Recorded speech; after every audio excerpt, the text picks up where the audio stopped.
हाय, मैं सोनाली हूँ। वीडियो शुरू करने से पहले मेरे चैनल सोनाली वॉइस को सब्सक्राइब करें और रेगुलर अपडेट पाने के लिए बगल में दिए गए बेल आइकन को प्रेस करें। मेरा नाम सुनीता है। मैं एक मिडिल क्लास फैमिली से हूँ। मैं काफ़ी पढ़ी लिखी हूँ। मेरी पढ़ाई पूरी होते ही मेरे माता पिता ने मेरे लिए रिश्ता देखना शुरू कर दिया था। मेरे लिए लड़के का रिश्ता आया। उसका नाम गौरव था। दोनों ही परिवारों की रजामंदी से हमारी शादी हो गई और मैं विदा होकर अपने ससुराल चली गई। मेरे ससुराल में मेरे पति के अलावा उनकी भाभी रहती थीं। मेरे पति के माता पिता काफ़ी साल पहले ही इस दुनिया को छोड़ चुके थे। मेरी जेठानी भी विधवा थीं। उनका इस दुनिया में कोई नहीं था, इसलिए वह अपनी ससुराल में ही रह रही थीं। मेरी जेठानी के पास कोई औलाद नहीं थी। उनके पति जल्दी ही इस दुनिया से चले गए थे। उनका नाम पारुल था और वह भरी जवानी में ही विधवा हो गई थीं। मैं अपनी जेठानी के कमरे में चली गई और उनसे बात करने लगी। मेरी जेठानी बहुत अच्छी और संस्कारी औरत थीं। वे हमेशा भगवान की पूजा पाठ में लगी रहती थीं।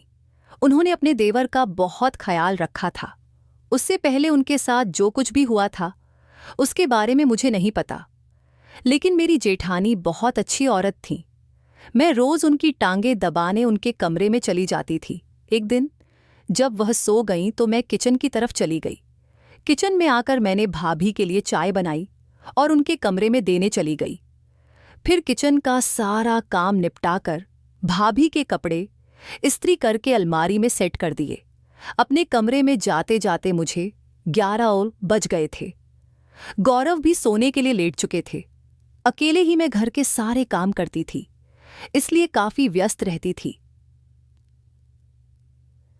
जब मेरे पति शाम को काम से वापस आते थे तब मैं उन्हें टाइम नहीं दे पाती थी, क्योंकि मेरी जेठानी शाम को 5 बजे के बाद अपने कमरे से बाहर नहीं निकलती थीं और हर छोटे से छोटे काम के लिए मुझे आवाज़ देती थीं।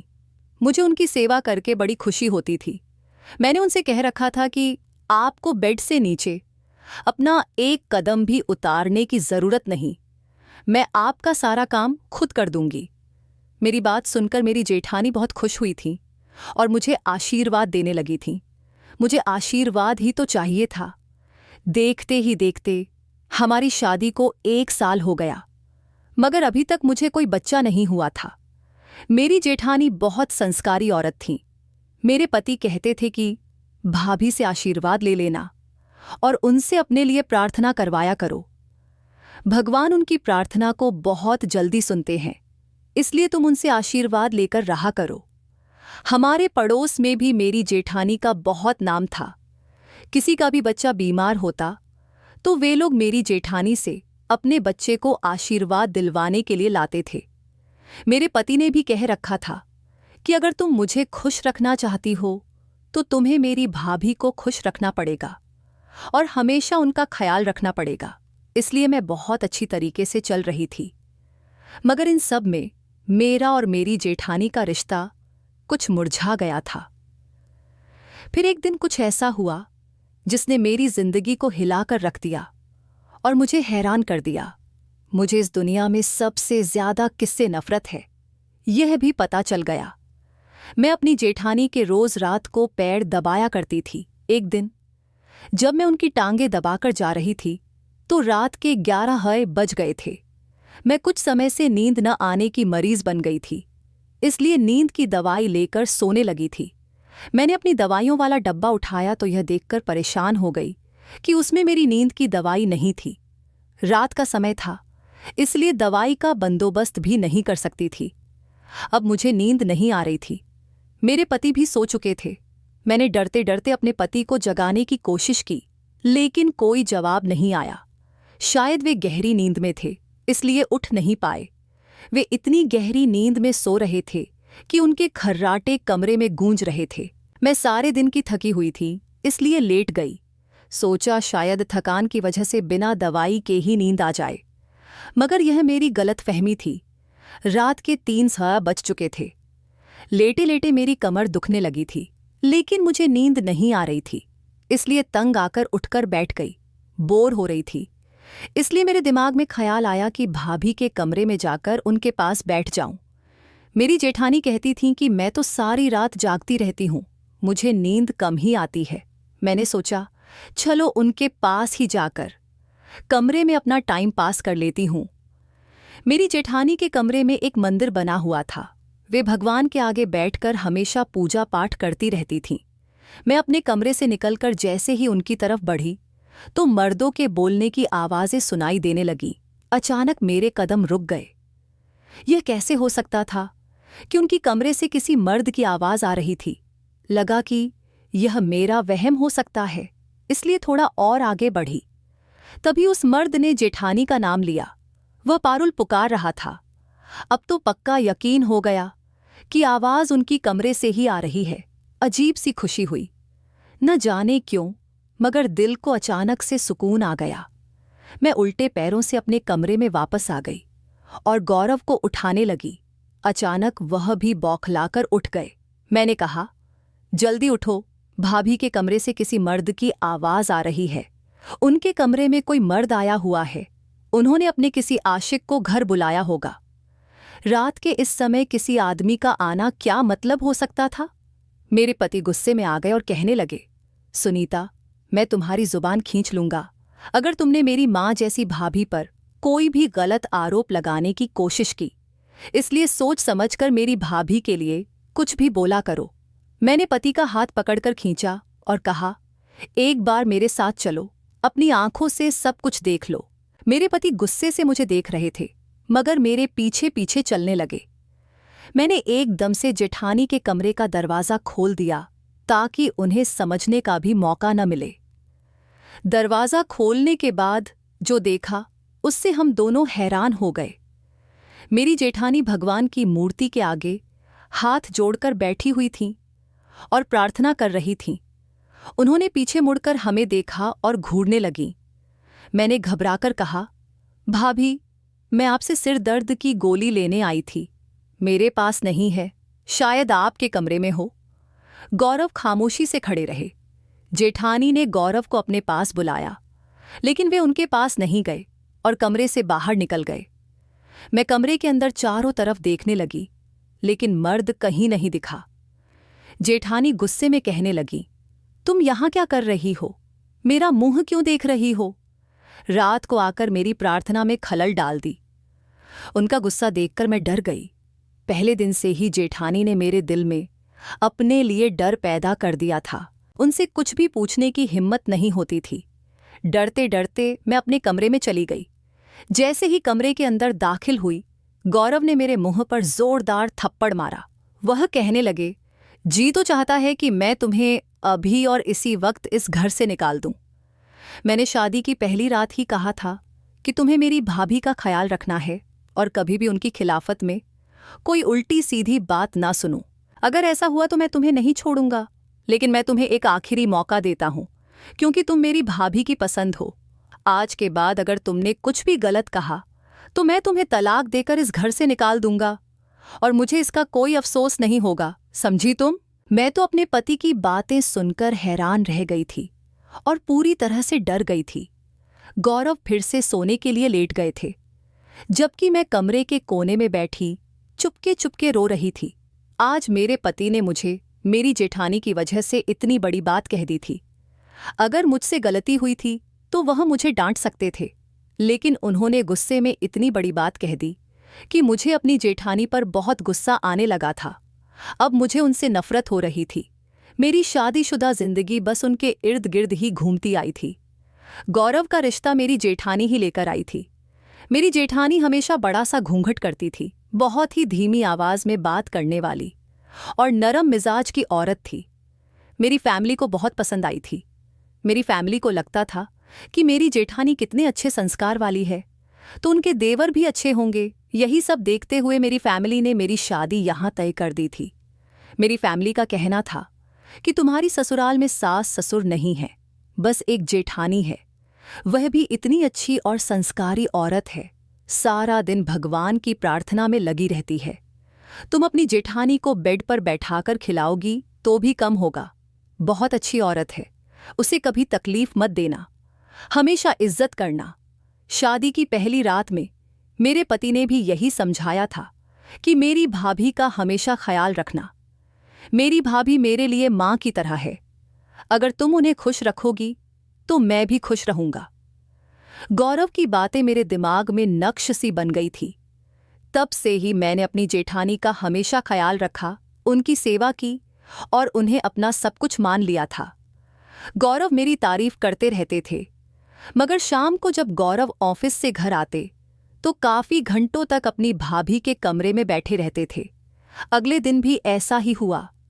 गौरव ऑफिस से वापस आए और भाभी के कमरे में बैठ गए। 2 घंटे बाद भाभी के कमरे से बाहर निकले तो बहुत गुस्से में थे। बात बात में मुझे गुस्सा दिखा रहे थे। मैंने उनसे वजह पूछी तो बोले, शायद तुम वो बातें भूल गई हो जो मैंने शादी की पहली रात कही थी। मैंने कहा था कि मेरी भाभी का ख्याल रखना, लेकिन तुम बहुत लापरवाह हो। उनकी बातें सुनकर मेरा दिल टूट गया था। मुझे रोना आ रहा था कि मेरी कौन सी बात भाभी को बुरी लगी होगी। मुझे डर था कि कहीं गौरव मुझसे नाराज न हो जाएं। मैंने फिर से अपनी जेठानी की सेवा दिन रात करना शुरू कर दिया था। भगवान की कृपा से मेरे पति फिर से इम्प्रेस हो गए थे और सब कुछ नॉर्मल हो गया था। एक दिन मैंने अपने पति से कहा कि मुझे बाहर डिनर के लिए ले चलो। शादी के बाद से हम कहीं बाहर नहीं गए थे। हमारी शादी को अब 1.5 साल हो चुका था। हम दोनों अपनी जिंदगी में बहुत खुश थे। जब शाम को गौरव ऑफिस से घर आए तो मैं तैयार होकर उनका इंतजार कर रही थी। मैंने ब्लैक कलर की साड़ी पहनी थी और उसमें बहुत स्मार्ट लग रही थी। गौरव आए, फ्रेश हुए और फिर हम दोनों डिनर के लिए चले गए। गौरव ने मुझे शहर के सबसे बड़े रेस्टोरेंट में खाना खिलाने के लिए ले गए। वहां बहुत अच्छा लग रहा था। हमने खूब एंजॉय किया। घर लौटते हुए 11 बज गए थे। जैसे ही घर के अंदर दाखिल हुए तो देखा कि पारुल भाभी आंगन में बैठी हुई थीं। उनके दोनों हाथों में उनके पति की फोटो थी और वह जोर जोर से रो रही थीं। गौरव ने उनके पैर पकड़कर माफी मांगी। तब कहीं जाकर उनका गुस्सा कुछ कम हुआ। गौरव मुझसे कहने लगे, तुम मेरी भाभी के पीछे क्यों पड़ी हुई हो? वह हर वक्त मुझसे तुम्हारी शिकायत करती रहती है। मैं उनकी बातें सुनकर चौंक गई थी, क्योंकि मैंने कभी उनके साथ बुरा सुलूक नहीं किया था। मैं तो दिन रात उनकी सेवा में लगी रहती थी। मैंने अपने पति को यकीन दिलाने की कोशिश की, लेकिन वह मानने के लिए तैयार नहीं थे। फिर मैंने उनके सिर पर हाथ रखकर उनकी कसम खाई और उन्हें यकीन दिलाने की कोशिश की कि मैंने भाभी का हमेशा ख्याल रखा है। उस समय मुझे ऐसा लग रहा था जैसे अपने पति को मनाना बहुत मुश्किल हो गया है। मैंने अपनी जेठानी की बहुत सेवा की थी, मगर वह उल्टा मेरी शिकायत कर रही थीं। अब मुझे एहसास हो गया था कि हम किसी के साथ अच्छा करते हैं तो बदले में पहले हमें बुराई मिलती है। अब जब मुझे अपनी जेठानी के कमरे से किसी मर्द की आवाज़ आई थी तो मुझे लगा था कि मैं इस औरत का सच सामने लाकर ही रहूंगी। आज से पहले मुझे इस बात का एहसास नहीं था, लेकिन अब मुझे अपनी जेठानी से बहुत ज्यादा नफरत हो गई थी। मेरी शादीशुदा जिंदगी पर उनकी वजह से ग्रहण लग चुका था। गौरव हर वक्त अपनी भाभी की चिंता में लगे रहते थे। मैं तो जैसे उनके घर की नौकरानी बनकर रह गई थी। अब मैंने सोच लिया था कि मैं अपनी जेठानी की असलियत खुद जानकर रहूंगी और अपने पति की आंखों पर बंधी पट्टी उतार दूंगी। मैंने अपने आंसू पोंछ लिए और सोने के लिए लेट गई थी। सुबह जब मेरे पति ऑफिस जाने के लिए उठे तो उनका मूड नॉर्मल था। मैंने भी अपने मूड को नॉर्मल रखा। रोज की तरह मैं अपने कामों में बिजी हो गई थी। तभी अचानक से मेरी जेठानी मेरे पास आई और मुझे घूरते हुए कहने लगी, परसों रात तुम मेरे कमरे में क्या लेने आई थी? मैं भी उनकी आंखों में आंखें डालकर कहने लगी, कल रात मुझे आपके कमरे से किसी आदमी के बोलने की आवाज़ आ रही थी। मुझे बहुत टेंशन हो गई थी कि घर में ना जाने कोई चोर ही ना घुस आया हो, इसलिए मैं गौरव को लेकर आपके कमरे की तरफ आई थी। भाभी कहने लगी, तुम्हें शर्म नहीं आती किसी के कमरे में ऐसे ताक झांक करते हुए? मैं कमरे में थी तो कमरे में चोर नहीं आएगा। लगता है तुम्हारे दिलो दिमाग में ही चोर घुस आया है। इस चोर को मैं तुम्हारे दिल से कैसे निकालूंगी? लेकिन मेरे पास एक रास्ता है। तुम्हें तुम्हारे पति से डिवोर्स दिलवाकर इस घर से निकाल दूंगी। अगर मैंने गौरव से कह दिया कि वह तुम्हें डिवोर्स देकर इस घर से निकाल दे, तो वह मेरे एक बार कहने पर ही तुम्हें इस घर से निकाल देगा और सोचने तक का टाइम नहीं लेगा। तुम्हारे हाथ में डिवोर्स के पेपर देकर तुम्हें घर से चलता करेगा। मन तो कर रहा था कि मैं भी उन्हें धक्का दे दूं और इस घर से निकाल दूं, लेकिन भगवान के नाम पर मैंने उनकी बात सुनने का फैसला कर लिया था। मैंने भी गौरव को रोक दिया था और वह आदमी सोफे पर बैठ गया था। वह काफी जख्मी हालत में हो गया था क्योंकि मेरे पति ने उसे बहुत बुरी तरह से मारा था।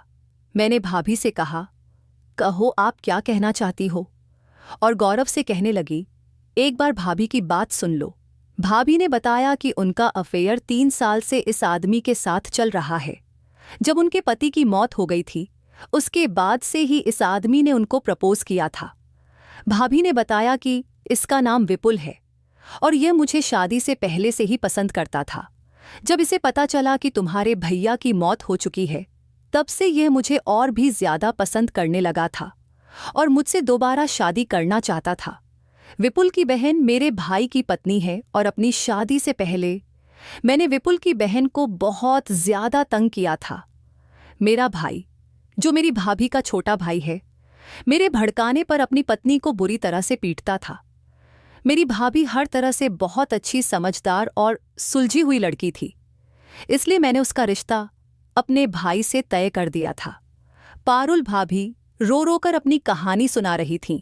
उन्होंने बताया, मेरे मायके में सिर्फ मेरे भैया और भाभी ही रहते थे। मेरे माता पिता तो मुझे बचपन में ही छोड़कर चले गए थे। मेरा एक छोटा भाई था जो मुझे बहुत प्यार करता था, लेकिन जब से उसका चक्कर विपुल की बहन से चल गया, तब से वह मुझ पर ध्यान देना भूल गया। उसी समय से मुझे अपनी भाभी यानी विपुल की बहन से नफरत हो गई थी, इसलिए मैंने उसे परेशान करना शुरू कर दिया और उसकी छोटी छोटी शिकायतें अपने भाई से लगाती रहती थीं। मेरा भाई मेरे कहने पर बहुत चलता था, इसलिए मैंने अपनी भाभी को अपने भाई से तलाक दिलवाकर अपने मायके के घर से निकलवा दिया।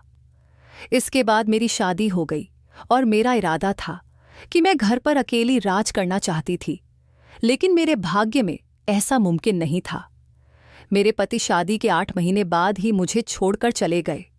इसके बाद मैंने सोचा कि मैं घर को छोड़कर कभी नहीं जाऊंगी और घर पर अकेली ही राज करना चाहती थी, लेकिन लोगों का कहना था कि मुझे अपने देवर की शादी करानी चाहिए। इसलिए दुनिया वालों की बातों में आकर मैंने अपने देवर के लिए रिश्ता देखना शुरू कर दिया और फिर तुम इस घर में आ गई। मैं हमेशा ही गौरव से तुम्हारी शिकायत करती थी कि वह तुम्हारे नखरे ना उठाया करे और कहती थी कि तुम मेरे साथ उसके ऑफिस जाने के बाद बहुत बुरा सलूक करती हो। मैं घर में अपना हक जमाने के लिए तुम्हें नीचा दिखाना चाहती थी। विपुल ने मुझे बताया कि जब से उसकी बहन की शादी हुई थी, तब से ही वह मुझे पसंद करता था और मुझसे शादी भी करना चाहता था, लेकिन उसने कभी मुझसे अपनी मोहब्बत का इजहार नहीं किया था। जब उसे पता चल गया कि मेरा पति मर चुका है, तब उसने मुझसे मिलना जुलना शुरू कर दिया। मेरी भाभी यानी विपुल की बहन तलाक लेकर मेरे भाई से जा चुकी थी। मेरे भाई ने उसे मेरे कहने पर निकाल दिया था और मेरी शादी यहां हो गई थी। उसके बाद मेरा पति मर गया और तुम घर में आ गई। बाद में मुझे विपुल की मोहब्बत का एहसास हुआ और मुझे यह भी समझ में आया कि मुझे उसकी बहन के साथ ऐसा नहीं करना चाहिए था। अगर मुझे पहले पता होता कि वह मुझसे मोहब्बत करता है, तो मैं उसकी बहन के साथ कभी बुरा नहीं करती और खुशी खुशी विपुल के साथ अपना घर बसा लेती। लेकिन जब मुझे बाद में पता चला कि विपुल मुझसे मोहब्बत करता है, तो मैं कंफ्यूज हो गई थी कि क्या किया जाए, क्योंकि मैं नहीं चाहती थी कि मेरी सच्चाई कभी भी गौरव के सामने आए। गौरव मुझे बहुत इज्जत देता था और मेरा बहुत कहना मानता था, इसलिए मैंने यहां भी वही तरीका अपनाया जो मैंने अपने भैया भाभी के साथ अपनाया था। मैंने तुम्हें निकालने की हर जतन की ताकि तुम तंग आकर इस घर से खुद ही निकल जाओ, लेकिन तुम बहुत धीर निकली। मेरा घर मेरी ही गलती की वजह से बिखर गया था। जब से गौरव ने तुमसे शादी की थी, तभी से मेरे दिल में गौरव के लिए नफरत बढ़ चुकी थी। मैं इस घर में अपना राज जमाना चाहती थी, लेकिन गौरव तुमसे इतना ज्यादा प्यार करता था कि मुझे अपनी इज्जत कम होती हुई नजर आने लगी। गौरव ने मुझे अपनी मां का दर्जा दे दिया था और मैं उससे नफरत करने लगी थी। मैंने सोच रखा था कि मैं अपनी मोहब्बत पाकर ही रहूंगी, मैं विपुल से शादी करना चाहती थी और उसके साथ यहाँ से चली जाऊंगी।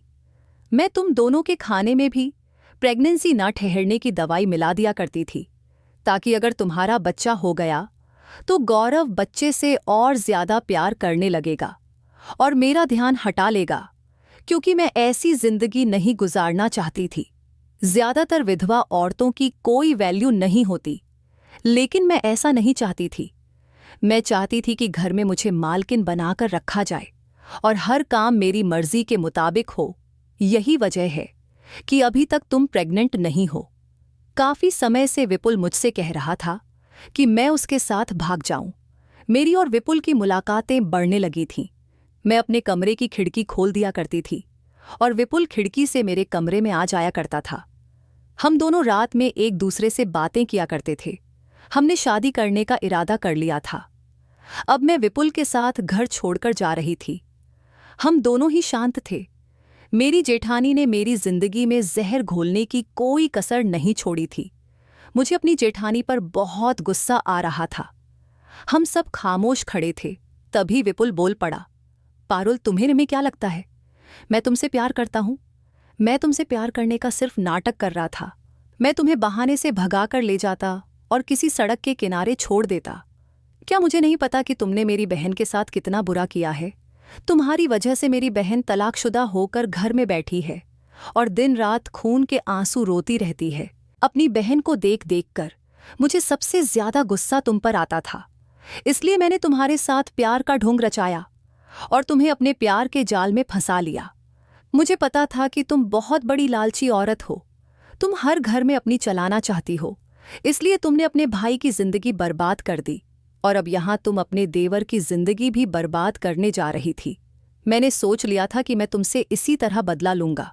जब मैं तुम्हें यहां से लेकर भाग जाता तो सारे मोहल्ले में तुम्हारी बदनामी हो जाती और उसके बाद मैं तुम्हें नहीं अपनाता। तब तुम्हें पता चलता कि किसी को धोखा देना कैसा होता है।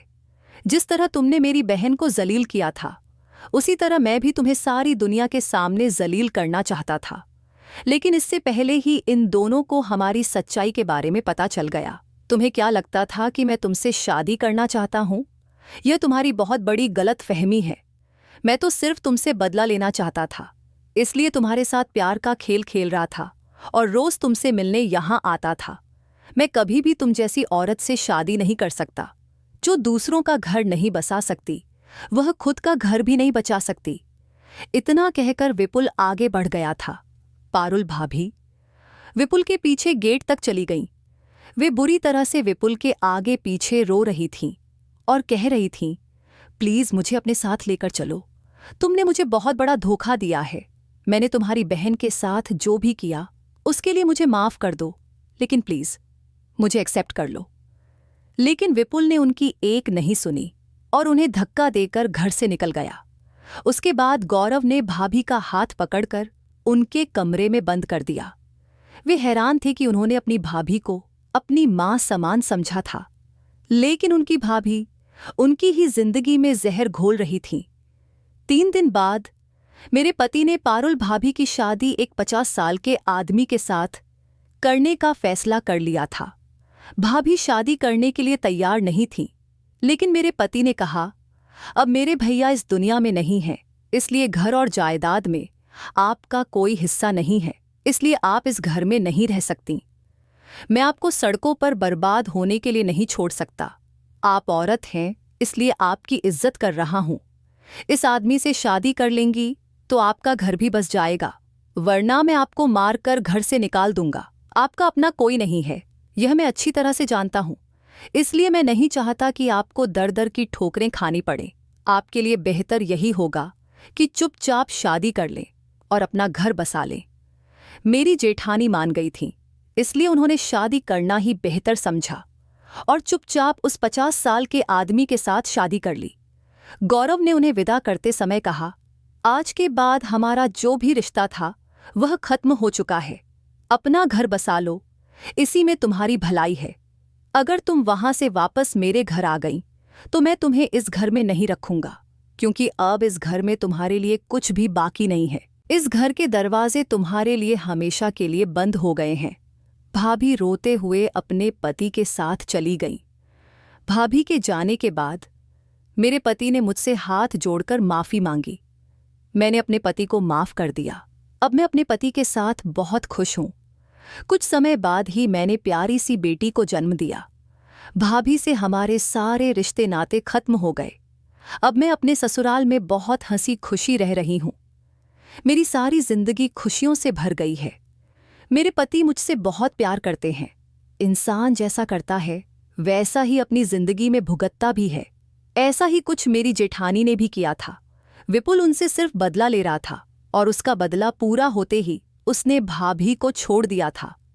अब शायद भाभी अपनी जिंदगी में खुश हैं, लेकिन उन्होंने जो कुछ भी किया वह बहुत गलत था। दोस्तों, मुझे उम्मीद है कि आपको हमारी कहानी पसंद आई होगी। अगर कहानी पसंद आई है तो वीडियो को लाइक करें, चैनल को सब्सक्राइब करें और नोटिफिकेशन बेल को ज़रूर दबाएं ताकि अगली अपडेट सबसे पहले आपको मिले।